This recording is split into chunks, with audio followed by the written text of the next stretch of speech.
Friends, 2020 has definitely not been the best year for any of us, but it can still be one of the best years of our lives. That might seem a bit far fetched, but I promise you that if you see the last few months of out with the right attitude and strategy, you can look back at 2020 and say that was the year when everything turned around for me. With this in mind, I have invited different people from different walks of life who are creating an impact in the industries they are in. And they're joining me every Monday in a very special Thank God It's Monday show to help you maximize the results in 2021 and beyond. This is the cream of the crop, and they are going to talk to you about how you can create the impact in your life, and most importantly, a way to do it with happiness and ease instead of stress and struggle. They are committed to give you their all, and when it comes to help you succeed, so it's time to put your dreams first. New musical experience you can have.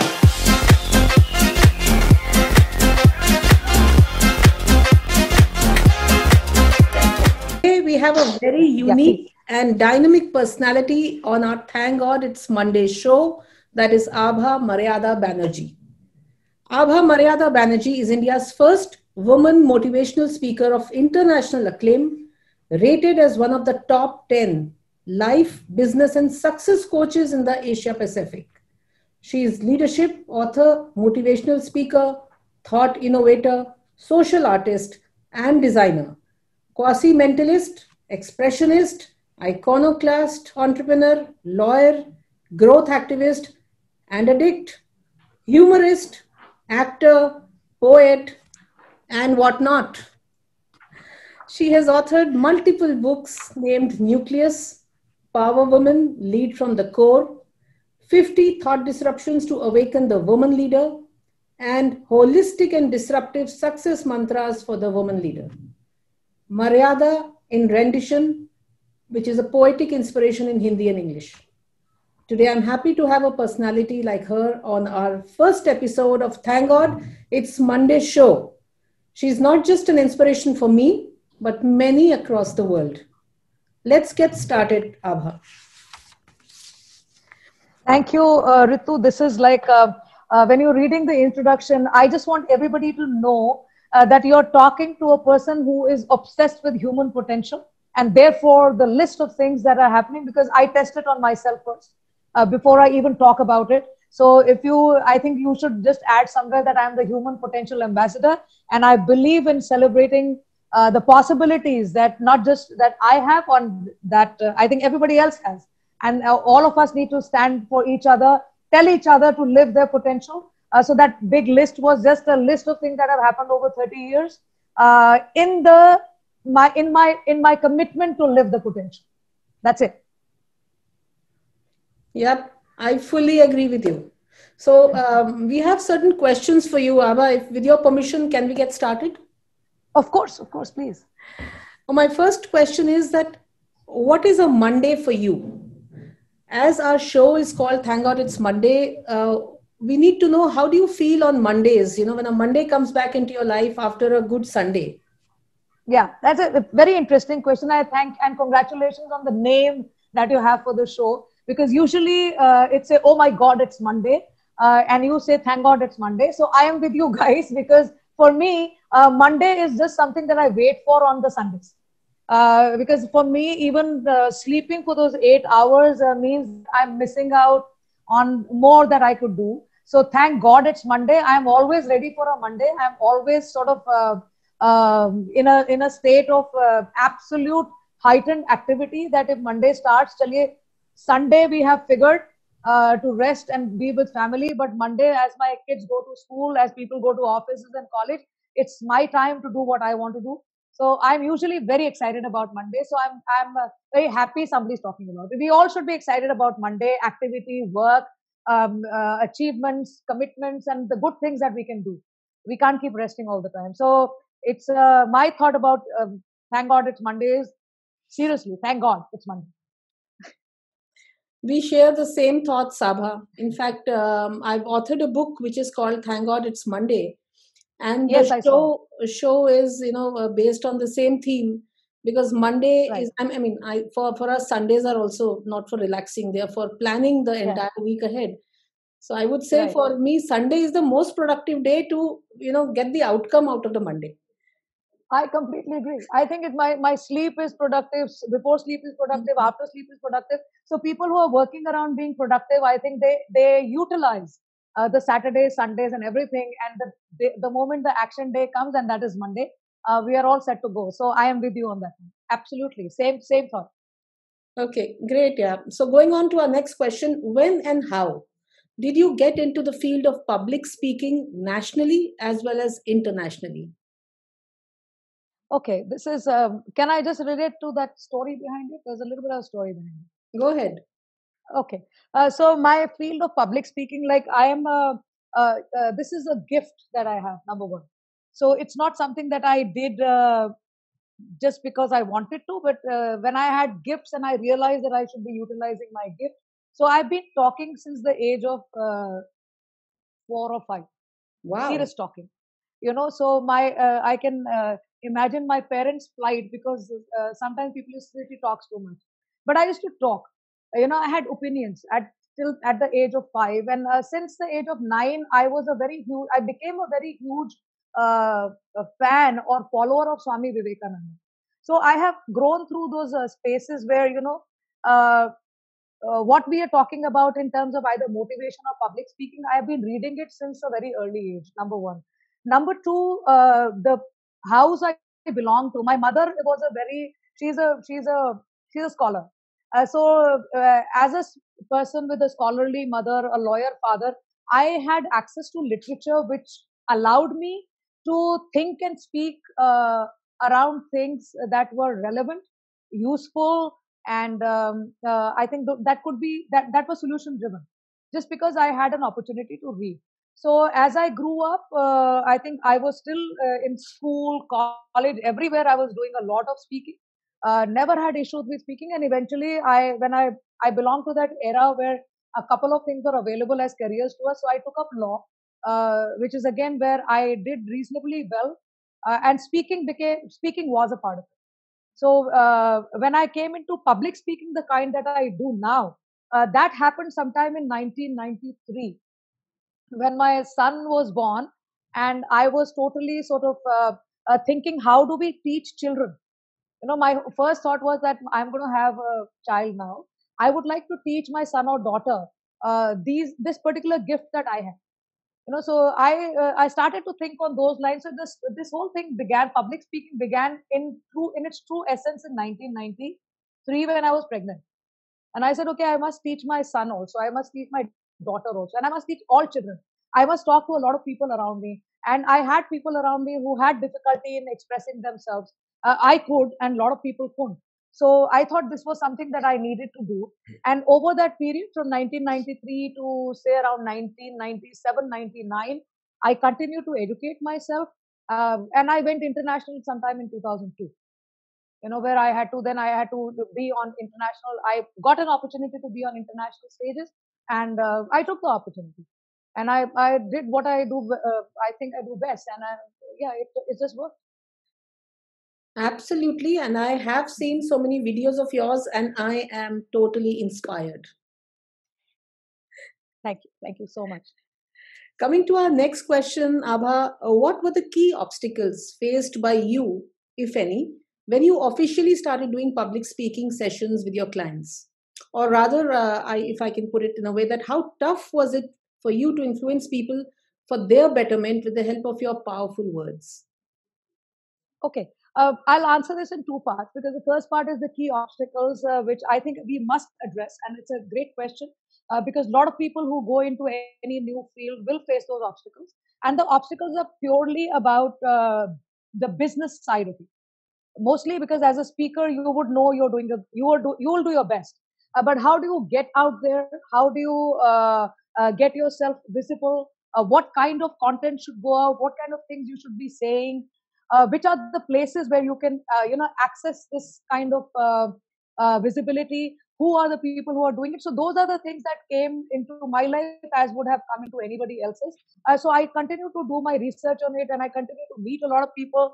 And wherever I got an opportunity, most of the time, I mean, there were times that I had to speak for free just because to create an opportunity.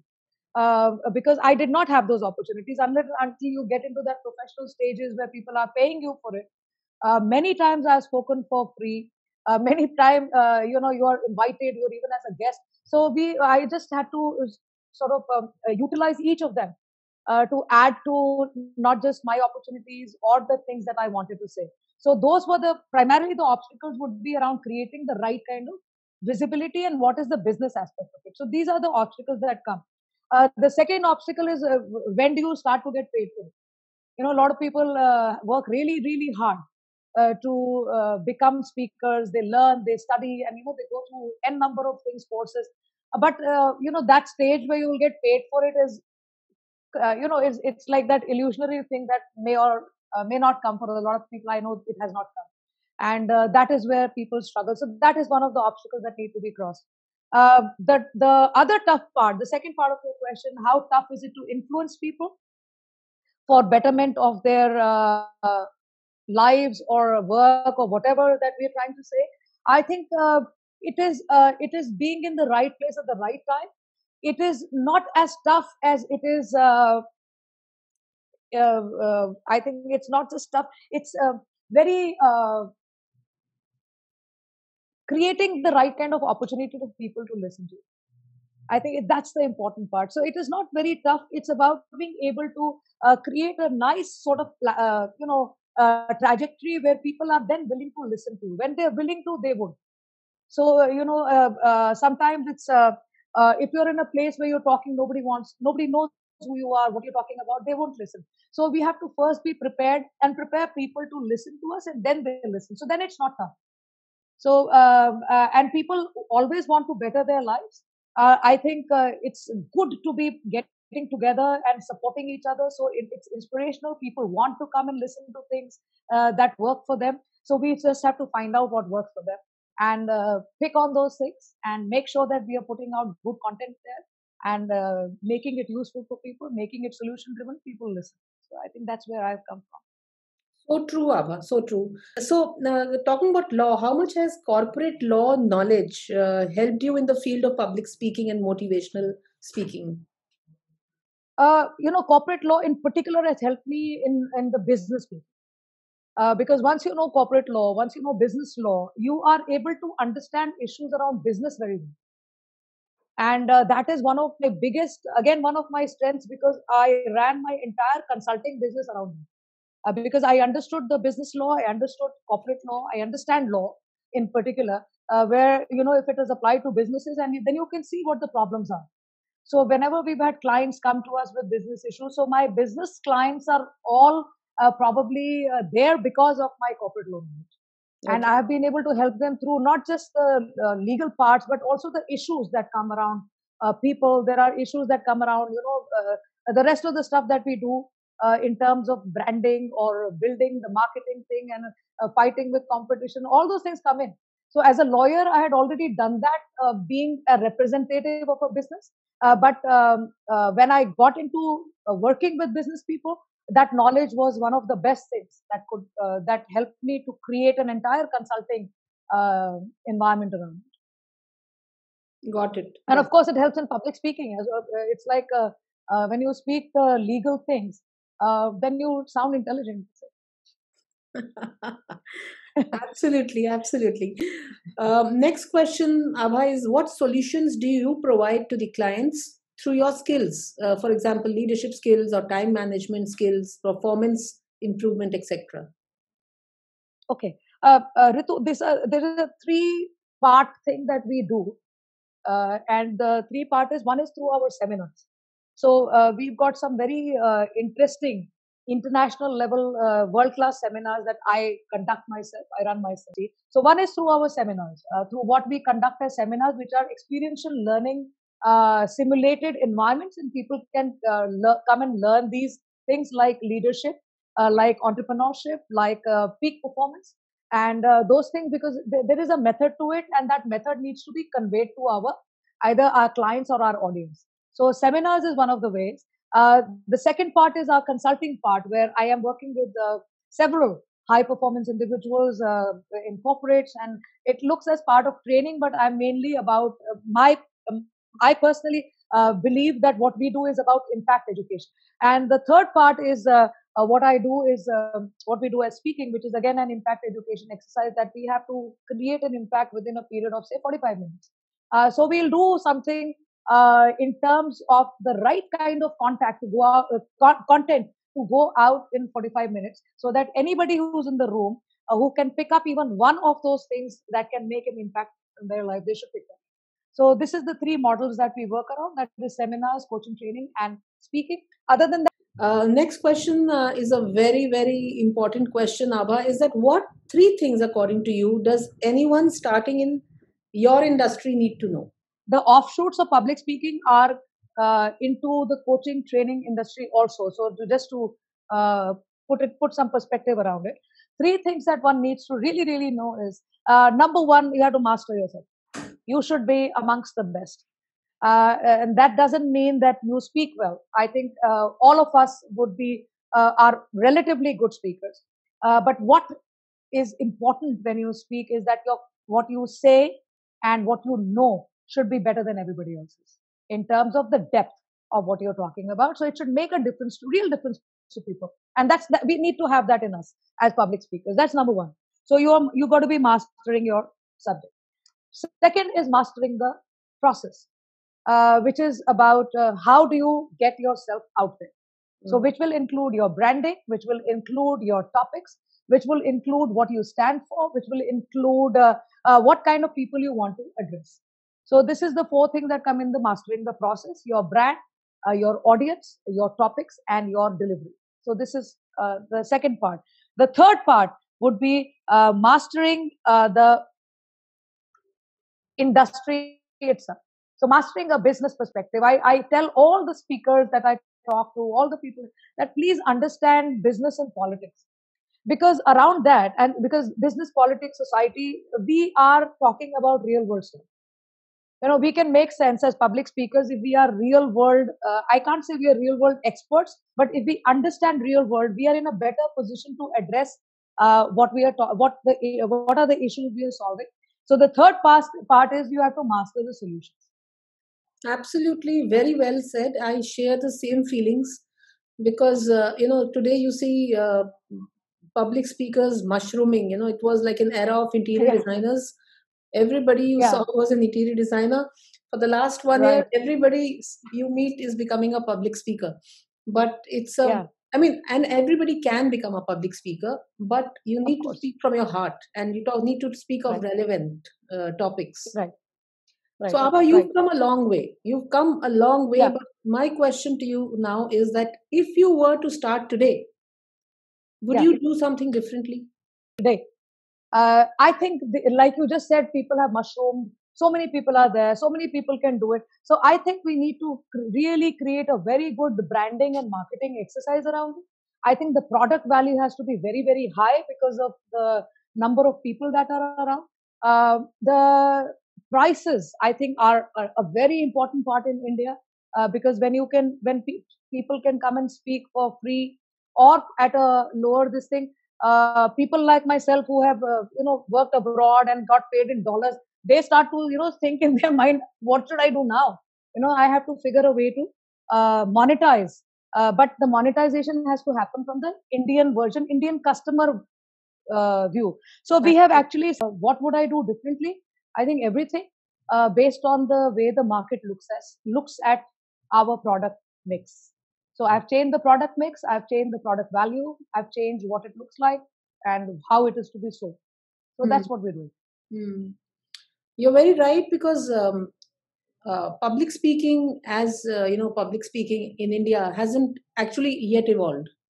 It's a huge market yet to be tapped. And 2008, like when you're saying you came to India, and I mean, probably imagine what would have happened. Yeah, I mean, today also, if you tell somebody, if they ask you what do you do, and you say I'm a public speaker, it won't make sense to them. No, Ritu, before that, imagine I've done it internationally and I've succeeded internationally. Yeah. So once you've succeeded internationally and you come back to India where nobody's heard of that word as as a job or as something that you do, it's quite a nightmare It's to quite face daunting. that. And Mm. I did it, and I was very happy with myself. And when I came here, I realized, oh God, nobody is even willing to listen to what you're saying. Who They don't know what a public speaker is. So then I had to still rethink. And then again, for I think 3 4 years, I created a lot of opportunities here, and a lot of people came into coaching, a lot of people came into training and speaking themselves. But again, because it is a nascent space, it is a very open space, nobody knows it, so it's all, everybody tries to do it in their own way. So there's learning there. And I think I've tried to always follow a very professional way of doing it.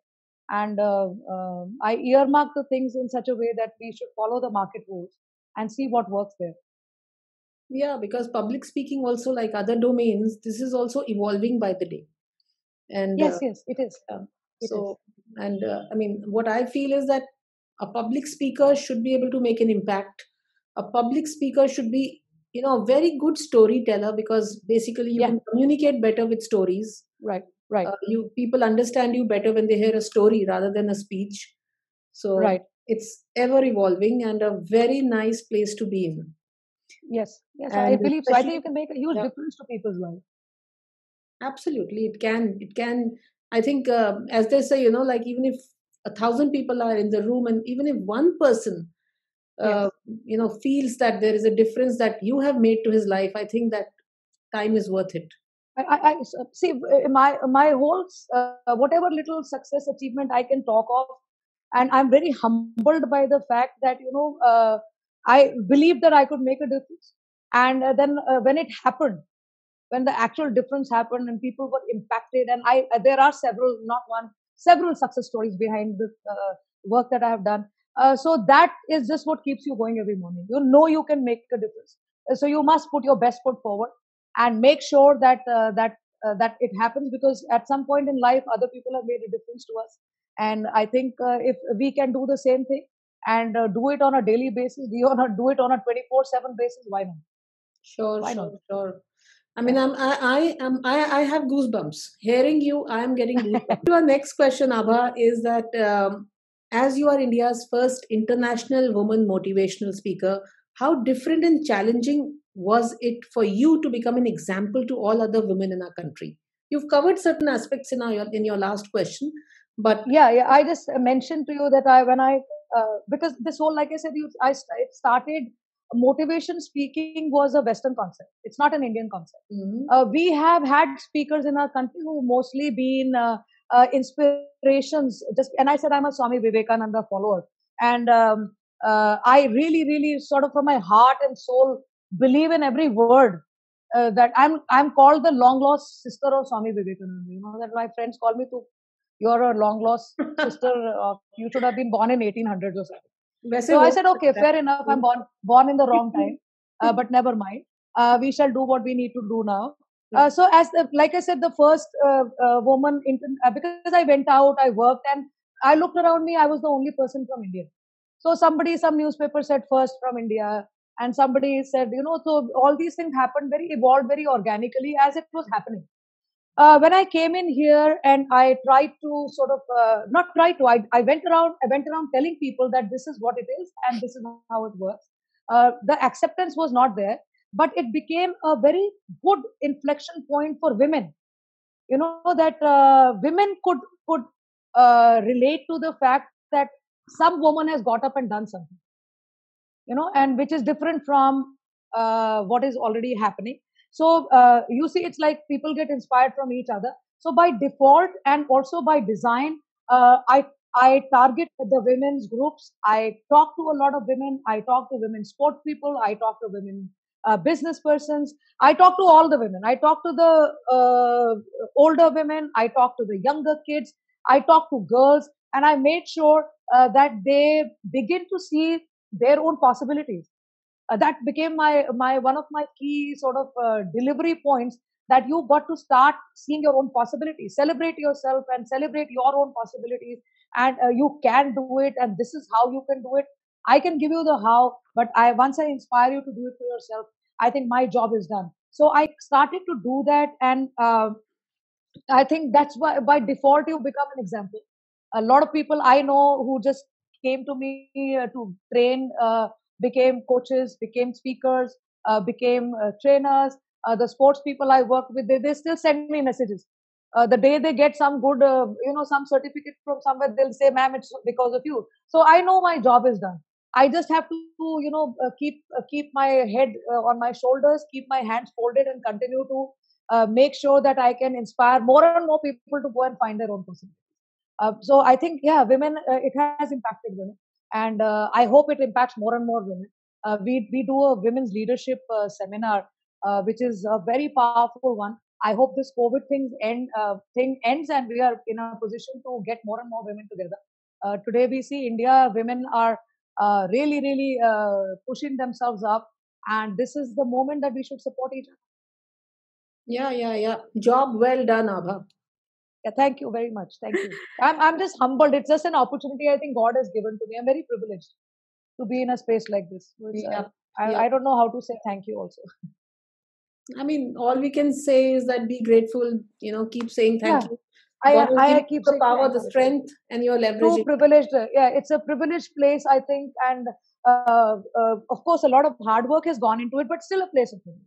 So I think, yeah, that itself makes me feel so small sometimes. That yeah, a small difference somewhere can. It's like earthquakes. That small seismic shifts of in the under the ground causes such huge earthquakes, and that's what I think I am meant to do. So I do that. Yeah, That's all. I keep yeah. making those small seismic shifts into people's minds. I would say it's like a ripple effect because it Oh, yeah, keeps going. The effect is yeah, always there. Yeah. right, Coming to our next absolutely. question, Abha, is that what would you say is the number one key to success in your business? Uh, the first one is your keep learning. You got to be a voracious learner. Commit yourself to learning anything, everything about everything, so that your speaking becomes so powerful and so meaningful. Because without learning, speaking has no meaning. So you need to be a learner first, because before we can teach anybody anything. That's number one. Number two is your resilience. You cannot stop. You cannot fail. You got to get up every time something goes wrong and make sure you come back up. So I know people who started and then they saw nobody was taking it, and they couldn't figure a way to earn money through it, and then they stopped. So I keep telling them, see, this is about learning, and the time comes. Sometimes you don't get it, sometimes you get it, but because there is no business model, so we need to try just a little bit harder. But Yeah. don't stop. Get back up. If you fail, get back up. And the third thing, maintain absolute what do you call humanness around you, because the more real you are, the more people can relate to you. What has been your biggest Always. customer success story, and why do you think it was a success? See, I always relate to that Indian Olympian story, because when the country wins, when the country succeeds, I think I can call it a success story. The people who were coached by me got gold medal at the Commonwealth. So you can imagine what that success means. I would really appreciate, if you want, you can share your social media handles with us right now, so that anybody who wants to get in touch with you, get more inspired. Yes. Okay. So I'll give you my website addresses. Two websites. That is, one is abhamb.com. That is abhamb.com. The other one is breakoutwithabha.tv. If you just Googled me, you'll find I'm on Facebook, I'm on Twitter, I'm on Instagram. Thank you, Abha, for joining us today. This is, as I said, our first episode of Thank God It's Monday, and we are really indebted to you for sharing your precious time with us. Oh, thank you very much, Ritu. I'm so grateful. Thank you for having me. My pleasure entirely. And I look forward to see the episode, and look forward to stay connected to you, whoever you are working with. If I can be of help in any way, please do let me know. I'll be more than happy to. Thank God it's Monday. Thank God it's Monday. New musical experience you can have.